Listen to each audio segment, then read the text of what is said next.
దేవుడు నేను ఎలా రక్షణ పొందాను అనేది. నేను చిన్నగా ఉన్నప్పుడే మా డాడీ చనిపోయాను. తర్వాత మా మమ్మీ దేవుడు నమ్ముకోవడం జరిగింది.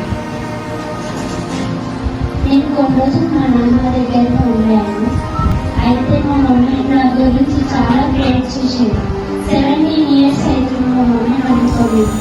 అప్పటి నుండి నా గురించి ప్రేయర్ చేస్తూనే ఉన్నది. అప్పుడు మళ్ళీ ప్రేయర్ చేసుకొని డిఎస్పీ దగ్గరికి వెళ్తే అప్పుడు మా మమ్మీ పక్షాన ఆయన హృదయం మార్చి మా మమ్మీ పక్షాన ఆయన మాట్లాడారు. అయితే మా మమ్మీ ఇక్కడికి ప్రార్థనతోని నా హృదయం మారింది. మా మమ్మీ నిజంగా దేవుళ్ళకు నడిపించింది. ఆ దేవుని కృప నేను తెలుసుకోబోయిందంటే అసలు ఈ సాక్ష్యం చెప్పేదాన్ని కాదు. అసలు ఇంకా నేను అసలు ఈ దేవుని కూడా తెలుసుకోపోయేదాన్ని కాదు.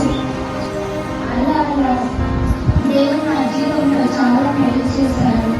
4th లో నాకు రిజల్ట్స్ అంటే చాలా భయమైంది. రిజల్ట్స్ రాకపోయారు కానీ నాకు మేలు చేశారు. అసలు నాకు రిజల్ట్స్